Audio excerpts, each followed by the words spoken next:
60여 년 전 추석을 앞둔 어느 날, 광복 이후 최대의 태풍 사라오가 한반도를 휩쓸었습니다.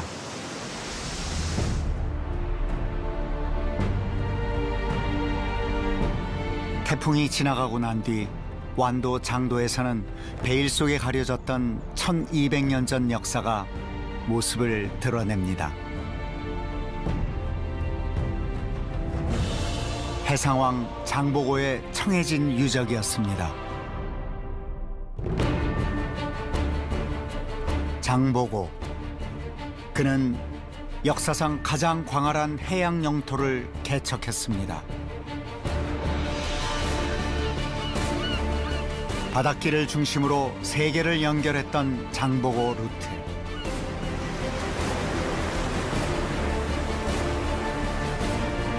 (21세기) 신해양 시대로 나아가고 있는 지금, 장보고 루트는 여전히 유효한 것일까요? 역사 저편에서부터 그 길을 되짚어 봅니다.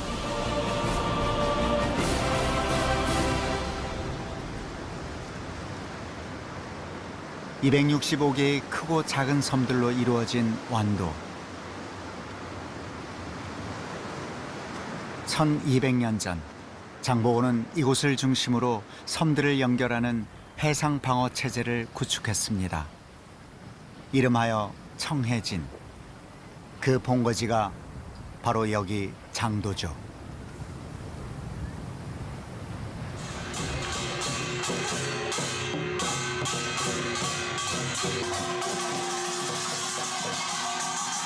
장도 바로 앞에 자리 잡은 이 마을에선 해마다 정월 대보름이면 이렇게 한바탕 구판이 벌어지곤 합니다.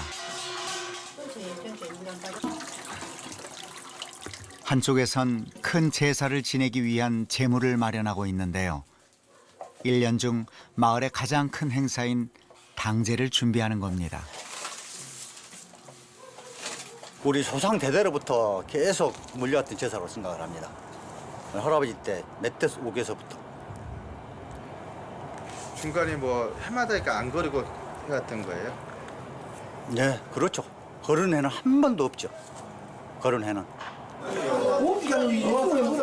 그런데 독특한 것이요. 장자리에서는 대보름 굿을 치는 이들을 농악패라 하지 않고 군악패라 부릅니다. 장보고 장군이 구성이 됐기 때문에 군사가. 그 군사를 이끌 때 이 굿을 쳤던 겁니다. 그래서 이 장자로 같은 이 굿은 농악이란 말을 안 써요. 군악이라고 씁니다. 그래서 군중이 구성이 된 겁니다. 해가 지면 군악패는 길굿을 하며 당주를 앞세우고 당집이 있는 장도로 향합니다.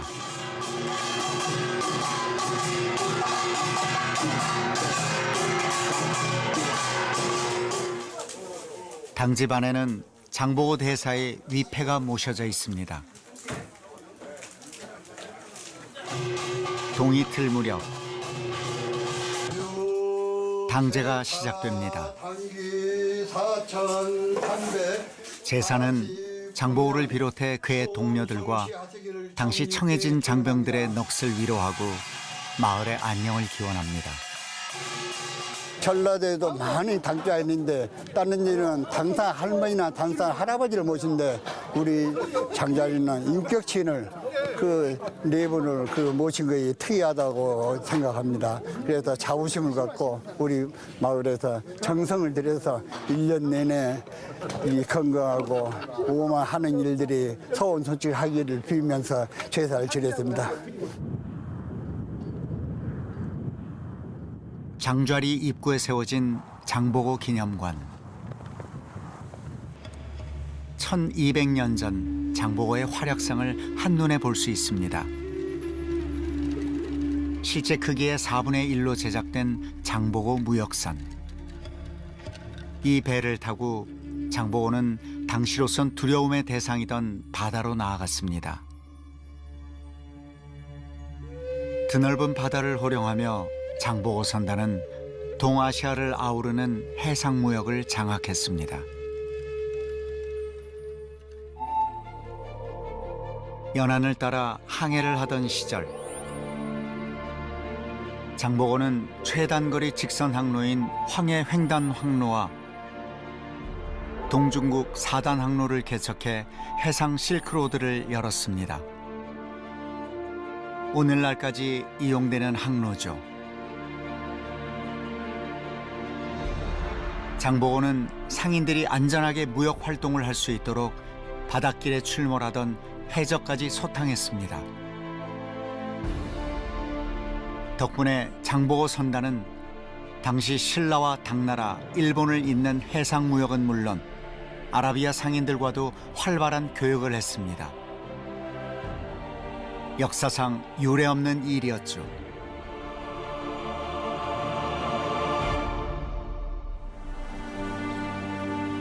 그 옛날 바다를 호령하듯 위용 있게 서 있는 장보고 동상. 장군처럼 갑옷을 입고 있지만 투구 대신 상인의 머리띠를 두르고 있습니다. 손에는 지휘봉과 교역 물품이 적힌 도록을 쥐고 있죠. 이곳 청해진이 군사와 산업 복합체인 국제 종합무역 상사였음을 보여줍니다. 장보고 대사는 기본적으로 우리가 무역왕이라는 어떤 그런 관점에서 접근을 하고 있습니다만 사실 그 당시에 장보고는 무역뿐만 아니라 정치, 외교적인 어떤 그런 측면에서의 강력한 권력을 가진 어떻게 보면 신라왕과 거의 대등한 그런 권력을 가진 존재였다고 생각합니다. 송나라 때 국가 차원에서 편찬한 중국 역사서에서 동이 최고의 인물로 평가한 장보고. 당나라의 저명한 시인 두목 역시 그의 번천문집에서 장보고를 극찬하고 있습니다.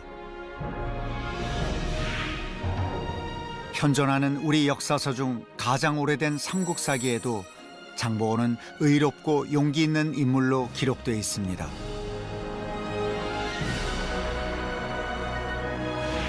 바다 건너 일본에서도 장보고에 대한 평가는 매우 호의적입니다.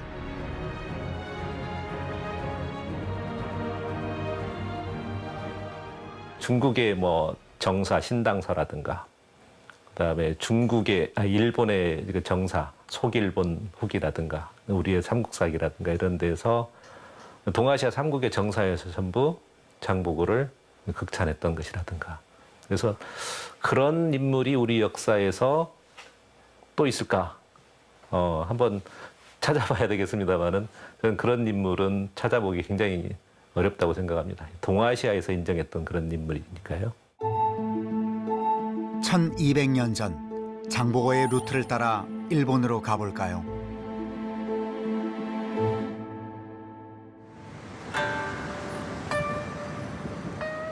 큐슈 최고의 무역항인 하카다항. 장보고 시대에도 온갖 물자들이 직수입되던 무역 창구였습니다.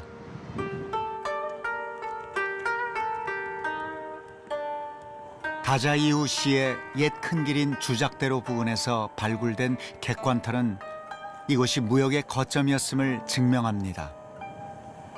当時の日本は対外交流をするときに外国と交流するときには必ず太宰府を経由するということに決まってるんですね。航路間を経由する。だから修羅であろうと唐であろうと日本政府あるいは日本の人たちが交流しようと思ったら太宰府を経由しないとできない。 30여 년 전 이곳에서 야구장 공사를 하던 중 또 하나의 중요한 유적이 발굴됩니다. 역사 기록에만 남아있던 고로칸.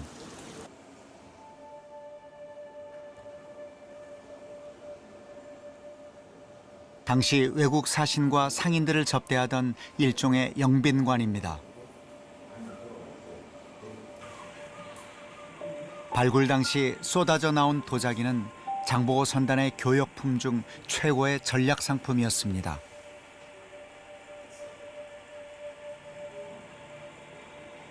ちゃんぽこなどは中国に白木棒っていうのを作ってましたからその白木の商人たちが中国の商品を持ってこちらに来てたっていうこともあるんですね。ですからある時期間違えて白木の商人を唐の商人だっていう言い方をしてたこともあったみたいです。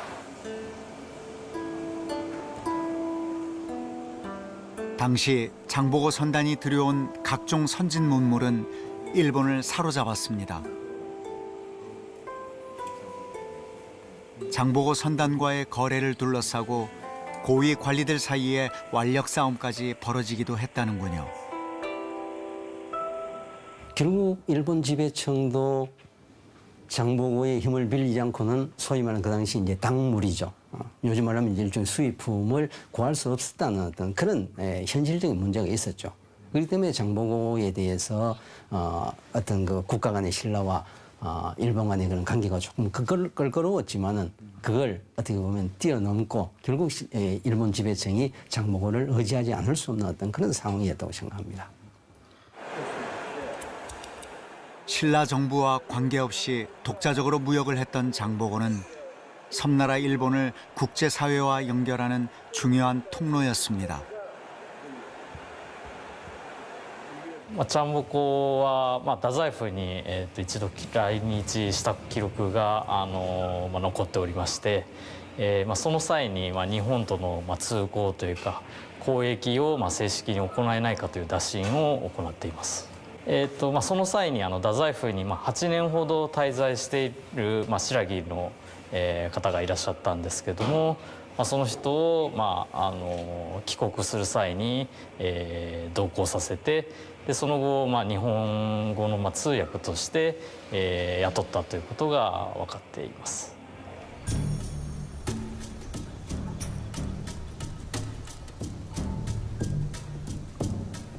일본 교토의 후지산이라 불리는 비해산. 그 심장부에 자리 잡은 사찰이 있습니다.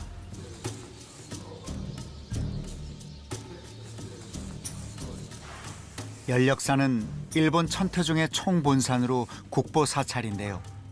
유네스코 세계문화유산으로 지정되기도 했습니다. 창건 이래 1200년 동안 꺼지지 않는 법등이 불을 밝히고 있죠. 不滅の法灯は、この延暦寺開かれました蓮行大師最澄様が最初にこの山に登ってこられた時に灯された明かりで、お弟子さんたちにこの明かりをただの明かりではなくて、仏様の教えだと思いなさいと。で世の中がこの明かりが広まって明るくなるのも、消えてしまって暗くなっていくのも、お前たちの努力次第だと、頑張って仏の教えを伝えていきなさいよということで 당대 최고의 엘리트 승려들이 수행하며 수많은 고승을 배출한 일본 불교의 성지 연력사.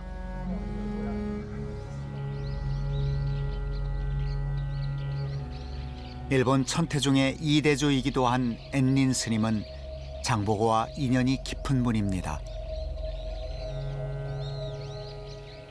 中国へ円仁さんが渡られた時に石山の神様に非常に大きな力を貸していただいたので、日本へ帰ってこられてからそのお礼と、そういう意味を込めましてこちらに建てられたものです。 적산선원은 연력사의 별원인데요. 당나라 유학 시절 장보고가 세운 중국 적산 법화원에 머물며 큰 도움을 받은 엔닌 스님이 그 은덕을 잊지 않고 이렇게 사당을 만들어 장보고를 기리고 있는 것입니다.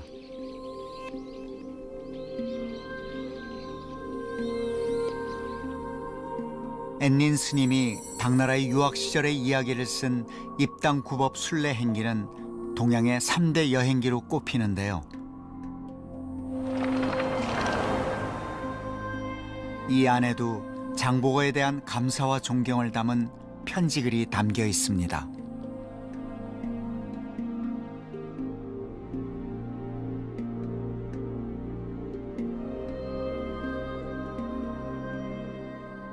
장보고가 그 청해진에 있을 때 일본의 승려 엔닌이라고 하는 사람이 당나라의 그 불교 유학을 갑니다.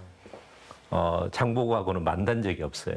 그런데 장보고의 그 이름을 이제 그 장보고에게 보여주라고 하는 그런 소개장을 이제 그 지방관으로부터 해서 가지고 왔다는 것을 제당 신라인들에게 이야기를 하니까 도와줬어요. 그러니까 장보고의 위력이 청해진에 있으면서도 미쳤던 것이죠. 그래서 그분이 이제 그 일기, 기행문을 쭉 쓰는데 거기에서 장보고에게 감사하는 그런 마음을 담은 편지 2통을 일기에다가 이제 씁니다. 정말 고맙다. 장보고와 앤닌 두 분의 인연을 알게 된 후손들은 연력사 동탑 근처에 기념비를 세웠습니다. 비석에는 장보고가 당시 한중일 삼국 해역을 지배한 해상왕이었다고 적혀 있습니다. そうですよね。聞いたこと全くなかった。海賊の親分からって感じ。でも海賊退治さんだからね。そうだね。偉い方だなっ初めてて感じ。聞きました。本当に初めて。やっぱりいたからこそ日本と韓国のつながりがより一層素敵なものに深いものになっていったのかなっていうのを今見て感じました。はい。 1200년의 세월이 흘렀습니다. 하지만 지금도 생생하게 남아있는 장보고의 위상은 여전히 한국과 일본을 잇는 문화적인 통로가 되고 있습니다. 장보고 루트는 일본에 앞서 당시 당나라였던 중국에서부터 시작됩니다.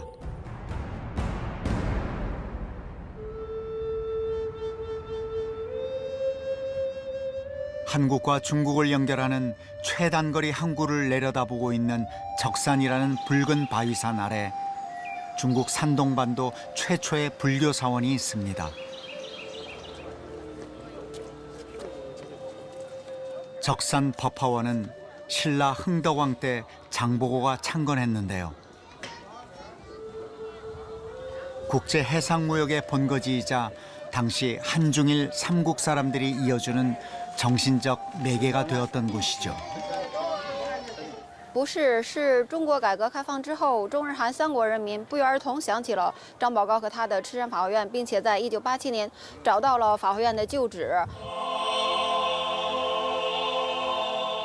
적산 법화원을 중건하면서 세워진 대형 관음 보살상. 자비로 중생의 괴로움을 구제하고 보살핀다는 성자인데요.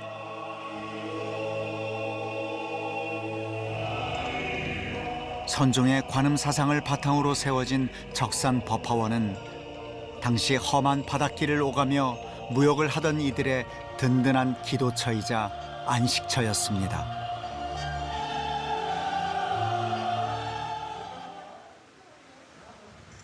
적산 법화원 본전 옆 뜰에서는 늠름하게 서 있는 장보고 동상을 만날 수 있습니다. 중국 정부의 공식 승인을 받아 외국인으로는 최초로 장보고 기념관도 세워졌습니다. 장보고 전기관은 이곳을 찾는 한국 관광객에게는 필수 코스가 됐는데요. 5개의 주재관으로 나눠서 국경을 초월해 해상왕국을 건설했던 영웅 장보고의 일대기를 자세히 전시하고 있습니다. 우리 한국분은 이쪽에 와가지고 관광하시면서 이 장보고에 대해서 모르는 것도 엄청 많아요. 그래서 여기는 일본, 한국, 이 중국에서 다 같이 투자해가지고 설립한 거기 때문에 여기는 우리 한국말로도 이렇게 다 적혀 있기 때문에 여기 와가지고 장보고에 대한 많은 것을 다 알고 가기 때문에 여기 오면은 많은 것을 배워 간다는 그런 얘기를 많이 듣곤 합니다. 장보고 전기관 옆에는 중국에서 가장 큰 구리상이 앉아 있습니다. 적산 명시는 석도항 적산 포구를 내려다보고 있는데요. 해상무역왕이었던 장보고를 신격화한 제물신으로 여겨지기도 합니다.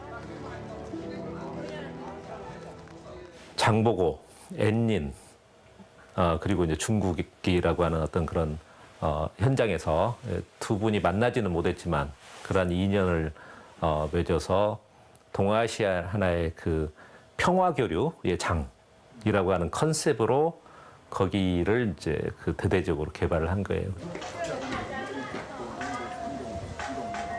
당나라에 들어와 불법을 구했던 일본 고승 앤닌의 전시관도 있는데요. 지금처럼 당시에도 적산 법화원은 종교시설이자 한중일 삼국을 연결하는 장보고 루트의 중요한 문화적 축이었습니다. 智山法会院因其在于韩日文化交流史上的古迹遗存，成为驰名三国的国际旅游胜地，是中国大陆唯一一处连接中韩日三国友谊的寺院。 동아시아 해상교역 루트의 중요한 길목이었던 제주도. 특히 이곳 대포항은 당나라와 교류가 활발해 당포라고 불리기도 했습니다.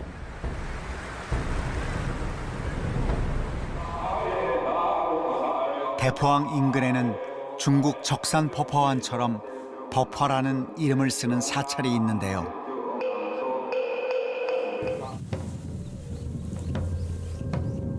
(1980년대) 발굴된 옛 법화사터는 1200년 전 이 사찰의 위세를 짐작하게 합니다.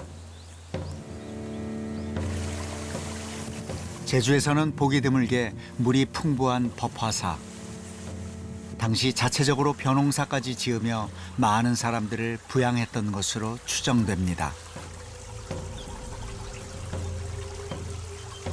이 주변이 약 한 3만 평 내지 5만 평의 정도 규모로 지역에 있던 이제 스님들이나 또 주위에 있던 신자 또 그에 의해서 이제 교육 또 했던 여러 사람들이 함께 이렇게 이제 운집해서 있던 곳이니까 아마 규모는 상당히 큰 거로 보여집니다. 창건년대가 신라시대로 추정되는 제주 법화사. 법당의 주초석도 이 사찰이 장보고와 깊은 연관이 있음을 보여주는 근거로 여겨집니다. 제주 현무암이 아닌 이런 육지산 돌은 당시 장보고 선단이 아니면 수송이 어렵다는 거죠.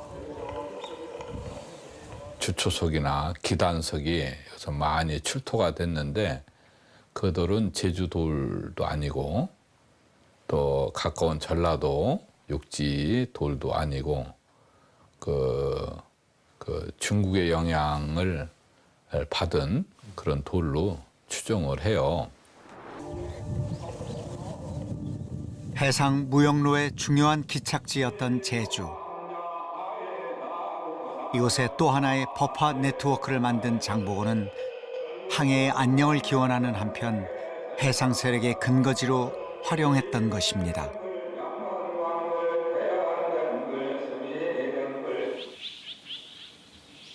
청해진 본영이 있었던 완도.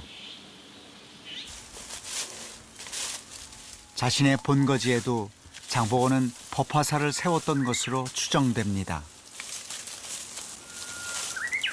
완도 청해진 법화사터로 알려진 곳에서 발굴을 위한 지표 조사가 한창입니다.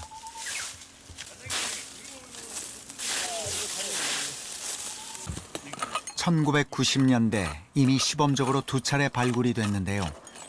고려시대 유물만 확인한 채 중단됐던 발굴이 다시 추진되고 있습니다. 법화사지가 그동안에 중심부만 조사돼 있습니다. 그래서 전체적인 사역을 전체적인 규모를 파악하기 위해서 지금 발굴 조사를 임하고 있습니다. 아마도 저 하층에 과연 뭐가 있는가 그것도 좀 파악해야 될 부분입니다. 충분히 뭐 통일실 날 때까지 원래 올라갈 수 있는 가능성이 있는가요? 예, 있습니다.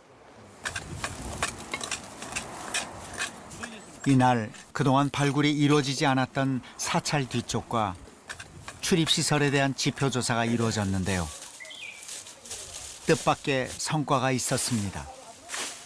건물이 끝나는 부분입니다. 그래가지고 쭉 연결돼갖고 위에 기단, 건물지의 기단 부분인데요. 또 다른 건물이 있다는 것은 여기 수구지가 연결돼가지고 이 부분이 지금 수구입니다. 물이 나오는 수구입니다. 이게 뭐냐면은 다른 건물지에서 이쪽으로 물이 빠져나오는 증거가 될 수 있는 위치입니다. 굉장히 현재 남아있는 부분도 높고요. 그다음에 또 이 윗부분에 또 다른 건물지가 지금 있는 그런 상황입니다. 지금. 기존에 알려져 있던 사찰터보다 훨씬 더 큰 규모의 건물들이 있었음을 암시해주는 중요한 단서를 찾은 셈이죠. 지금 옛날 그 90년대 발굴하고 지금 발굴하고는 완전히 판역이 다릅니다. 더 확대돼 가지고요. 아마도 이 규모의 한 배가 될 가능성이 있습니다. 장보고 시대의 건축 양식 중 하나가 담장에 기와를 올리는 건데요. 담장터 조사에서 기와 파편이 발견되기도 했습니다. 그동안에 이제 말로만 이게 법화사타라고 하는데 이제 좀 더 정밀 조사를 하다 보면 법화사지가 과연 어디인가, 아마도 안도 분들이라든가 그 장보고 관련해서 아마도 확실하게 위치를 비정하는 것이 목적이라고 생각합니다.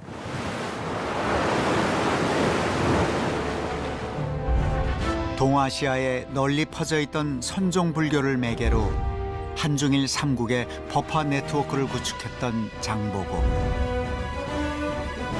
이것은 종교를 통한 가치 통합의 루트이자 정보와 문화 교류의 루트로 활용됐습니다.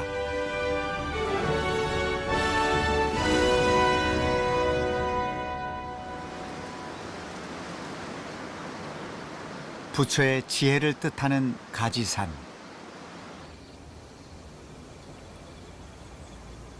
산골짜기에 터를 잡은 보림산은 이 땅에서 최초로 선종의 법맥을 일군 가지산 선문의 본산지입니다. 구산선문이라고 하죠. 예, 그래서 이제 신라 시대에 9군데의 이러한 선종의 그 맥을 이렇게 이어가기 위해서 산문을 개설했거든요. 그 가운데 우리 가지산문이 아주 으뜸이고 최초의 정찰이라는 것이죠. 장보고가 활약하던 시기에 사찰이 천건됐음을 보여주는 통일신라의 석탑과 석등. 보림산은 장보고와 또 어떤 인연을 맺고 있는 걸까요? 장보고 시대에 이른바 그러니까 이제 그 9세기 전반, 9세기 전반 그 시점에 중국을 통해서 새로운 문명이 들어옵니다. 그게 뭐냐면은 새로운 불교로서 선종이죠.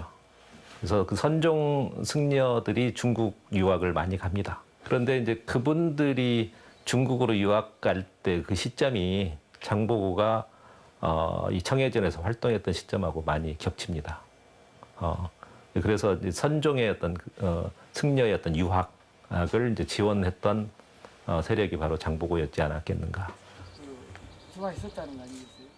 884년에 세워진 탑비. 이 비석의 주인은 보림사를 중흥시킨 보조선사 채징인데요. 그 역시 장보고의 도움으로 당나라 유학을 했습니다. 신라의 변방이었던 이곳에 왕실의 전폭적인 지원으로 철조불상이 모셔진 것도 장보고 때문이었죠. 그 당시에 이제 장보고의 힘이 커짐으로 해서 이곳이 이제 호족 세력들의 이제 힘이 커지니까 이 중앙에서는 어찌든지 이 변방의 호족 세력들을 눌러야 되잖아요. 예.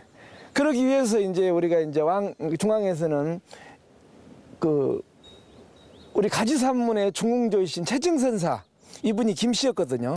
김씨 왕조 김씨를 보내셔가지고 1200년 세월 속에 깊이 뿌리 내린 보림사 야생 차밭. 이 차 역시 당나라 유학생들이 장보고 루트를 통해 들여온 신문물이었습니다. 유서 깊은 보림사의 차는 수많은 승려와 선비들 사이에서 한반도 최고의 차로 손꼽히곤 했습니다. 우리 선종이 이제 처음 당나라 그 유학생들에 의해서 이 보림사로 이제 처음 들어왔거든요. 그래서 이제 그 당시에 당나라에서 유행된 차가 이제 돈차, 떡차, 이제 전차라고 하죠. 그 전차가 이제 그대로 이 보림사에 선승들과 함께 들어와가지고 선승들이 이제 수행하면서 이제 즐겨 마시고 또 뒷산에 야생차를 그렇게 재배해서 오늘날까지 그 맥이 이어지고 있습니다.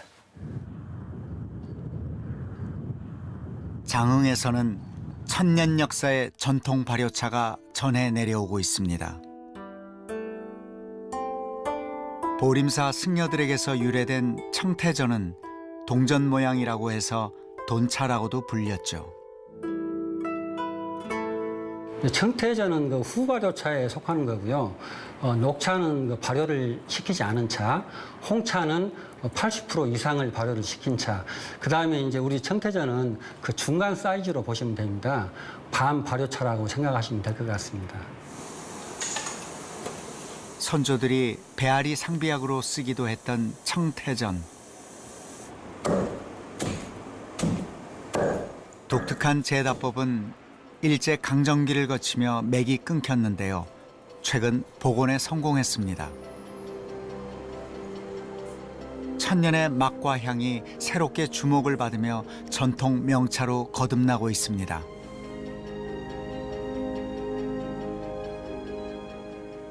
저희가 이거를 마시기 전에 불에다가 굽는 과정을 합니다. 그래서 이제 불에다가 이제 구워가지고 이거를 이제 그 끓는 물이 끓고 난 연후에 약 10분 정도 끓여서 달여서 먹으면은 그때 비로소 깊은 맛과 은은한 맛이 제일 좋습니다. 지금 여기도 지표주사만 됐지. 문명의 통로였던 장보고 루트는 우리 도자기 역사에도 새로운 길을 열었습니다. 똑같은 시기에 카마트가 여기 지금 블루가 이제 저기서부터 이렇게 밑으로 지금 계속 지금 블루 가죠 여기가 지금 저 밑에까지 돌이 되지 않는 상태가 독이고. 1990년대 중반에 발견된 이 집단 가마터에서는 청자 파편이 쏟아져 나왔습니다. 자, 이것은 갓발 받침이고요. 이것은 갓발이라고 하는 통인데 찻잔을 구울 때 이 안에다 넣고 이렇게 굽는 거죠. 이것은 우리나라 방식이 아니고 중국 방식이죠. 현 항아리들이 많아요. 근데 무늬가 없는 이 해무리굽 청자 찻잔은 신라 장보고 선단 최고의 교역품이기도 했던 것들입니다. 그 기술이 유약은 들어가 있죠. 청자라고 하는 것은 한마디로 말하면 가짜 옥을 만들어낸 것이라고 보시면 됩니다. 옛날에는 금이야 옥이야 하듯이 옥을 금같이 그렇게 아주 소중하게 생각했던 시대가 있었는데 가짜 옥이 만들어지면서 처음에는 이 금값하고 이 청자값하고 같이 이렇게 무게를 달아서 같은 이렇게 무게로 해서 거래가 될 정도로 아주 고급이었죠, 청자가. 이런 것들이 당시 청자 생산은 고도의 기술력이 필요한 최첨단 산업이었습니다. 이것은 뭐냐면 그런데 해남에 무려 60여 개의 가마터를 갖춘 청자 산업단지가 있었던 셈이죠. 강력한 해상 세력이 아니면 이곳에 집단 가마터를 만들고 운영할 수가 없다는 거죠. 그래서 이러한 여러 가지 시스템을 복합적으로 갖출 수 있는 사람은 해상 세력일 것이다라고 저는 확신을 합니다. 세계적으로도 보면 중국에서 청자가 발전해서 외국으로 나가서 청자를 생산한 곳은 한국밖에 없죠. 일본도 청자를 못 만들었습니다. 이곳에서 대량 생산된 청자 찻잔들은 서남의 바닷길을 장악했던 장보고 선단에 의해 세계로 수출됐을 겁니다. 국경 없이 바다를 경영했던 동아시아의 해상왕 장보고. 하지만 우리 역사는 오랜 세월 그를 외면했습니다.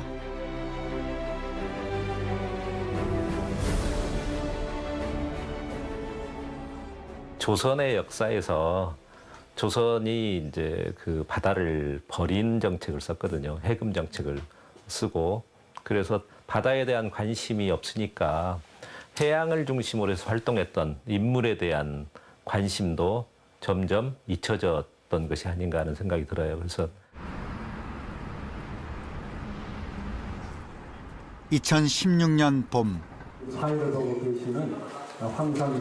잊혀졌던 장보고 루트를 되살려 우리의 경제 문화 영토를 확장하자는데 뜻을 모은 이들이 한자리에 모였습니다. 그 한때는 장보고 연구가 주춤하게 됐죠. 아주 활발하게 전국적으로 연구했던 장보고 대사 연구마저도 멈추는 듯 했습니다. 그런데 장보고를 연구하는 학자들이 나서서 안 되겠다. 그래서 사단법인 장보고 기념사업회를 만들게 됐습니다. 그게 발달해가지고 이제 장보고 글로벌 재단으로 창립하기까지 이르게 된 것입니다. 앞으로 재단은 장보고의 뒤를 잇고 있는 한상들의 글로벌 네트워크 구축 등 다양한 사업을 펼칠 계획입니다. 이제 앞으로는 장보고 대사의 글로벌 정신을 우리가 계승 발전시켜 나가고 거기에 따른 프로그램을 개발함과 더불어서 또 해양 경영사를 연구하는 그런 일을 우리가 담당해야 됐다는 생각을 갖고 있어서 오늘과 같이 장보고 대사의 글로벌 정신을 계승할 수 있는 그런 장보고 글로벌 재단을 창립하고 그리고 앞으로 장보고 대사의 선양 사업을 꾸준히 이어갈 계획하에 있습니다. 이날 행사에서는 많은 한상 기업인들도 눈에 띄었는데요.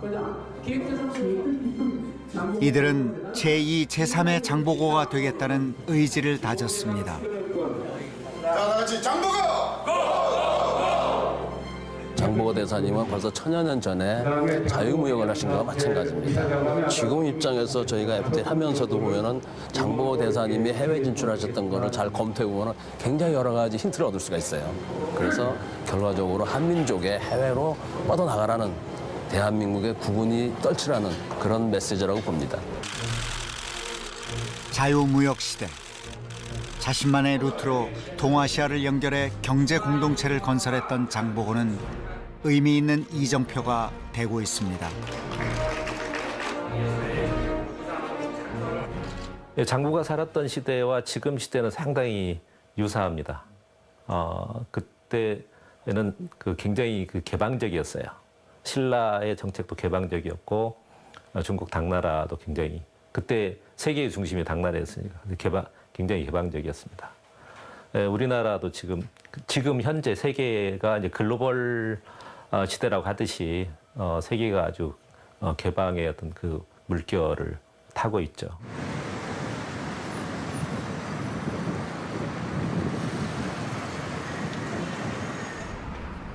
장보고 시대. 신라와 당나라가 그랬듯 지금 한국과 중국은 최대 무역 상대국입니다. 장보고 시대에도 중요한 교역 창구였던 상동성 위해시.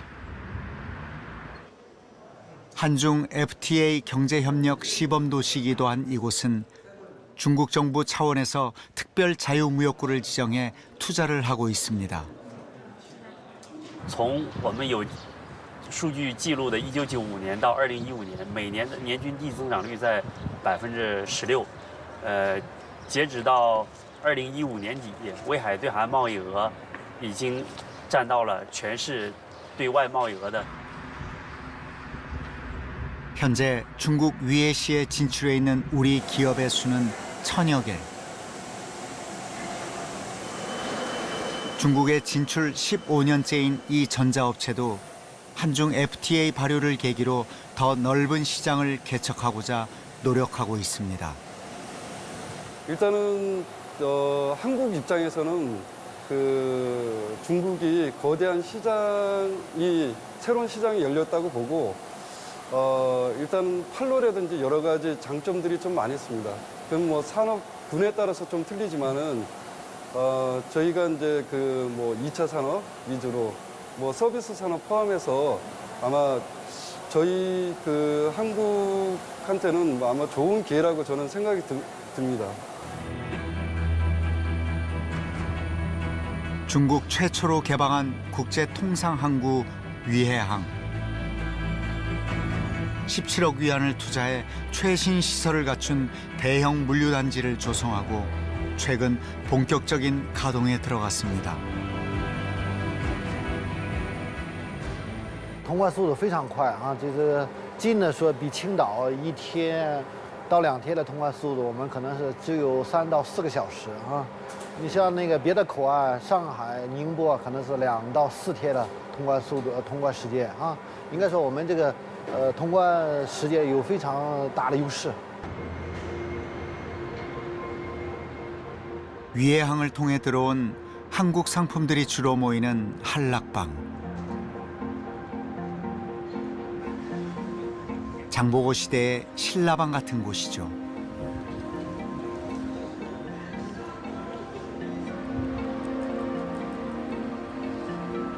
这个非常关系韩乐坊，我觉得一个是那韩乐坊是中国首家韩式主题景区园区，这个首家很重要。其实更关键的是在这个中韩 FTA 的大背景下，那中韩的这种经贸往来呀和文化交流也成为一个非常关注点。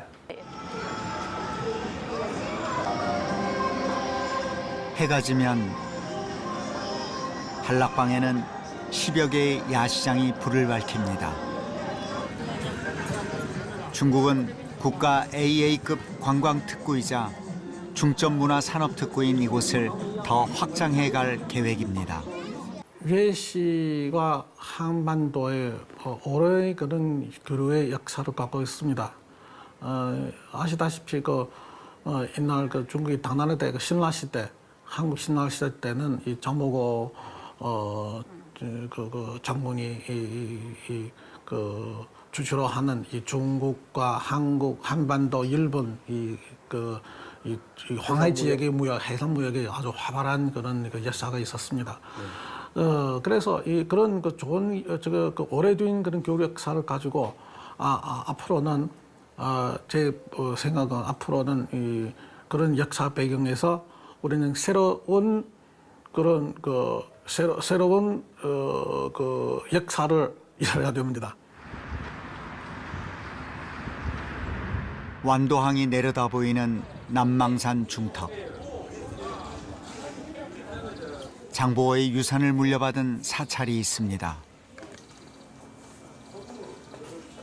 통일신라 시대 때 법화사지가 이렇게 폐쇄되면서는 약간 그 맥이 끊겼던 것인데 요즘 들어와 가지고 이제 32년부터 저희 신흥사에서 그 맥락을 유지하고자 한 것입니다. 법화사를 거점으로 평화와 번영의 바다를 일궜던 장보고. 그의 이름은 여전히 큰 울림으로 전해지고 있는데요. 장보고 본정 파전식에 참석해 주신 모든 분들 8년 전부터 이곳에선 매년 의미 있는 행사가 열립니다. 장보고 대사의 업적과 정신을 기리는 타종식입니다. 그 제자들과 중국에 있는 적산법화원 그리고 한국의 이 신흥사 세 절 스님들이 야마가타현 입석사에 모여가지고 엔린 스님의 도움을 주고 그리고 한일 그리고 또한 당나라의 무역 항로를 개설하여서 그 당시 평화를 이렇게 증진하였던 장보고 대사의 업적을 그리는 그런 보온의 마음을 담아서 평화의 타종식을 하게 된 것입니다.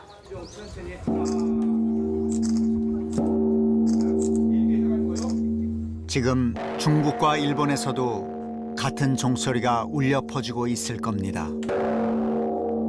장보고가 만든 동아시아 법화 네트워크의 정신은 이렇게 오늘날까지 이어지고 있습니다. 장보고의 하모이는 국내용이 아닙니다. 정치도 아니에요. 다시 말씀드려 한민족의 우리 국가의 해외로 뻗어나가는 경제적, 문화적 여러 가지 그런 의미이기 때문에 이걸 활성화해서 1200년 만에 우리가 다시 그 정신을 살려서 해외로 한민족의 기운을 바다로 해외로 나가는 그런 작업을 우리 후손들이 해야 됩니다.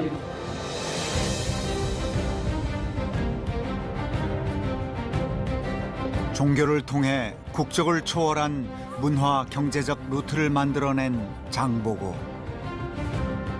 길은 바로 여기 꿈을 꾸는 순간에서 시작되었습니다. 세상이 길을 막으면 더 넓은 길을 개척했습니다. 장보고 시대 이래 역사상 가장 넓은 기회의 바다가 우리 앞에 있습니다. 국경 없이 바다를 경영한 장보고의 루트. 그 속에 미래로 나아가는 길이 있습니다.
옥에서부터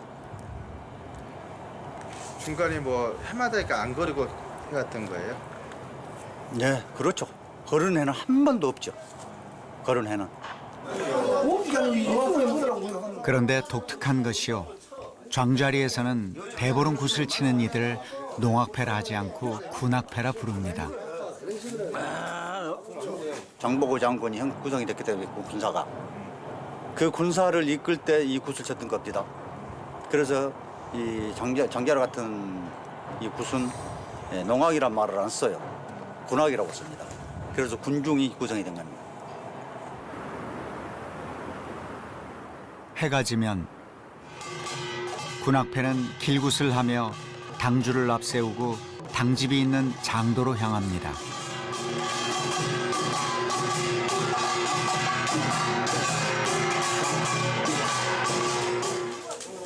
당집 안에는 장보고 대사의 위패가 모셔져 있습니다.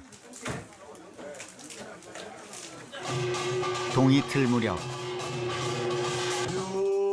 당제가 시작됩니다. 제사는 장보고를 비롯해 그의 동료들과 당시 청해진 장병들의 넋을 위로하고 마을의 안녕을 기원합니다. 전라도에도 많은 당자가 있는데 다른 일은 당사 할머니나 당사 할아버지를 모신데 우리 장자리는 인격친을 그 네 분을 모신 것이 특이하다고 생각합니다. 그래서 자부심을 갖고 우리 마을에서 정성을 들여서 1년 내내 이 건강하고 오만하는 일들이 소원소치하기를 빌면서 제사를 지냈습니다. 장좌리 입구에 세워진 장보고 기념관. 1200년 전 장보고의 활약상을 한눈에 볼 수 있습니다. 실제 크기의 4분의 1로 제작된 장보고 무역산. 이 배를 타고 장보고는 당시로선 두려움의 대상이던 바다로 나아갔습니다. 드넓은 바다를 호령하며 장보고 선단은 동아시아를 아우르는 해상무역을 장악했습니다. 연안을 따라 항해를 하던 시절 장보고는 최단거리 직선 항로인 황해 횡단 항로와 동중국 4단 항로를 개척해 해상 실크로드를 열었습니다. 뭐를 의지하지 않을 수 없는 어떤 그런 상황이었다고 생각합니다. 신라 정부와 관계없이 독자적으로 무역을 했던 장보고는 섬나라 일본을 국제사회와 연결하는 중요한 통로였습니다. ジャンボコは、太宰府に、一度来日した記録が残っておりまして、その際に、日本との、通行というか交易を、正式に行えないかという打診を行っています。その際に太宰府に、8年ほど滞在している、新羅の、方がいらっしゃったんですけども、その人を、帰国する際に、同行させてでその後、日本語の、通訳として、雇ったということが分かっています。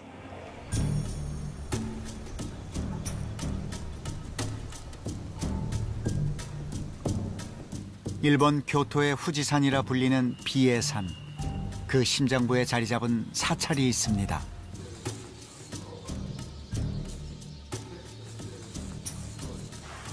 연력사는 일본 천태종의 총본산으로 국보 사찰인데요. 유네스코 세계문화유산으로 지정되기도 했습니다. 창건 이래 1200년 동안 꺼지지 않는 법등이 불을 밝히고 있죠. 不滅の法灯は、この延暦寺開かれました伝行大師最澄様が最初にこの山に登ってこられた時に灯された明かりで、お弟子さんたちにこの明かりをただの明かりではなくて、仏様の教えだと思いなさいと。で世の中がこの明かりが広まって明るくなるのも、消えてしまって暗くなっていくのも、お前たちの努力次第だと、頑張って仏の教えを伝えていきなさいよということで 당대 최고의 엘리트 승려들이 수행하며 수많은 고승을 배출한 일본 불교의 성지 연력사.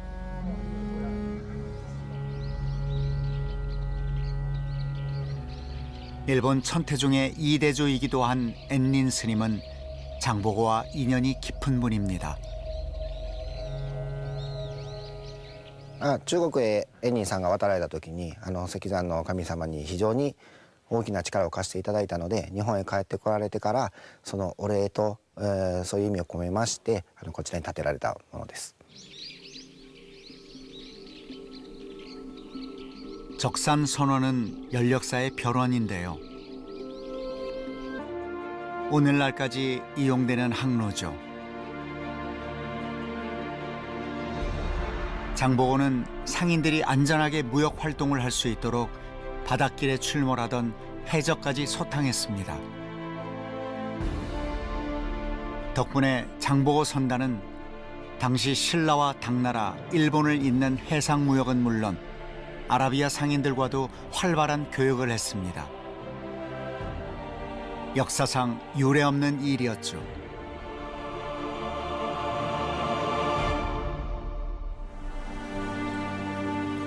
그 옛날 바다를 호령하듯 위용 있게 서 있는 장보고 동상. 장군처럼 갑옷을 입고 있지만 투구 대신 상인의 머리띠를 두르고 있습니다. 손에는 지휘봉과 교역 물품이 적힌 도록을 쥐고 있죠. 이곳 청해진이 군사와 산업 복합체인 국제 종합무역 상사였음을 보여줍니다. 장보고 대사는 기본적으로 우리가 무역왕이라는 어떤 그런 관점에서 접근을 하고 있습니다만 사실 그 당시에 장보고는 무역뿐만 아니라 정치 외교적인 어떤 그런 측면에서의 강력한 권력을 가진 어떻게 보면 신라왕과 거의 대등한 그런 권력을 가진 존재였다고 생각합니다. 송나라 때 국가 차원에서 편찬한 중국 역사서에서 동이 최고의 인물로 평가한 장보고. 당나라의 저명한 시인 두목 역시 그의 번천문집에서 장보고를 극찬하고 있습니다. 현존하는 우리 역사서 중 가장 오래된 삼국사기에도 장보고는 의롭고 용기 있는 인물로 기록되어 있습니다.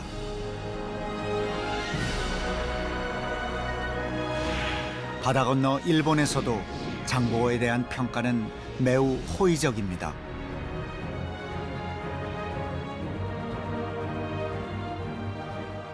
중국의 뭐 정사 신당서라든가, 그다음에 일본의 그 정사 속일본 후기라든가, 우리의 삼국사기라든가 이런 데서 동아시아 삼국의 정사에서 전부 장보고를 극찬했던 것이라든가. 그래서 그런 인물이 우리 역사에서 또 있을까? 한번 찾아봐야 되겠습니다만은 저는 그런 인물은 찾아보기 굉장히 어렵다고 생각합니다. 동아시아에서 인정했던 그런 인물이니까요. 1200년 전 장보고의 루트를 따라 일본으로 가볼까요?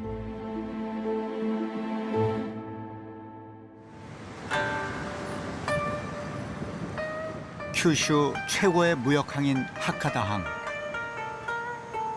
장보고 시대에도 온갖 물자들이 직수입되던 무역 창구였습니다.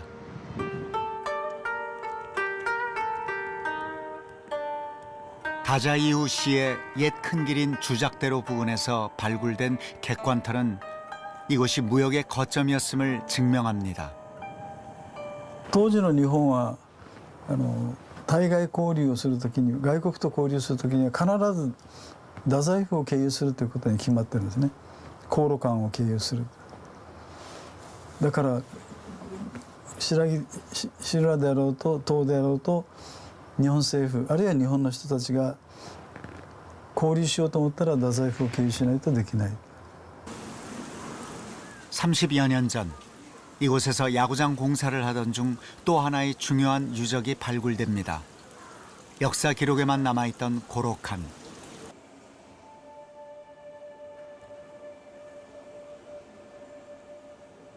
당시 외국 사신과 상인들을 접대하던 일종의 영빈관입니다. 발굴 당시 쏟아져 나온 도자기는 장보고 선단의 교역품 중 최고의 전략 상품이었습니다.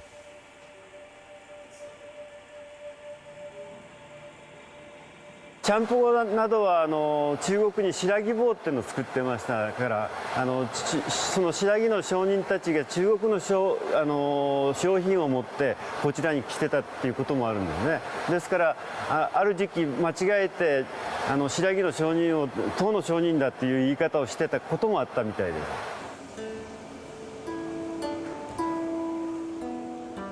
당시 장보고 선단이 들여온 각종 선진 문물은 일본을 사로잡았습니다.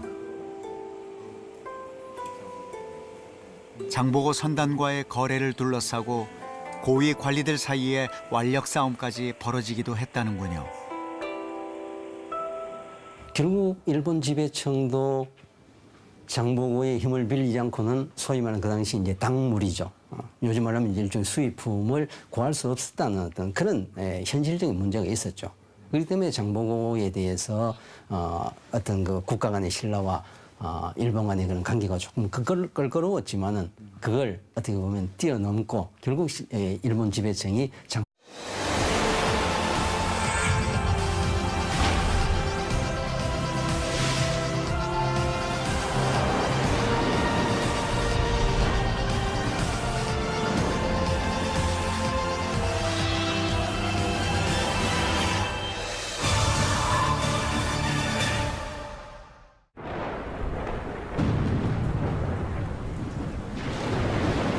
(60여 년) 전 추석을 앞둔 어느 날 광복 이후 최대의 태풍 사라오가 한반도를 휩쓸었습니다.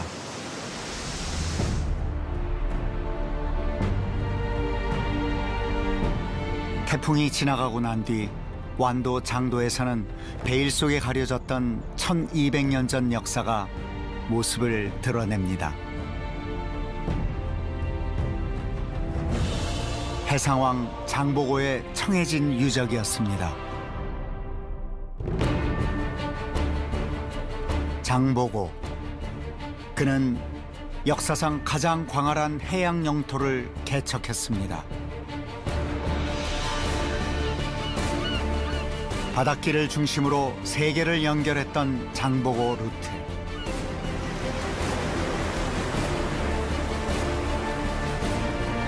(21세기) 신해양 시대로 나아가고 있는 지금, 장보고 루트는 여전히 유효한 것일까요? 역사 저편에서부터 그 길을 되짚어 봅니다.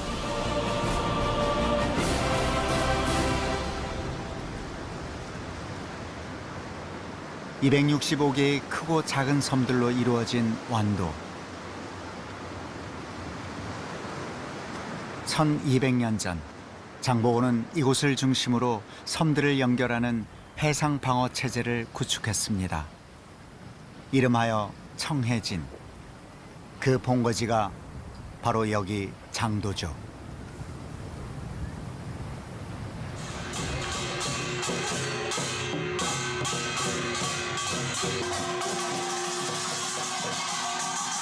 장도 바로 앞에 자리 잡은 이 마을에선 해마다 정월 대보름이면 이렇게 한바탕 구판이 벌어지곤 합니다.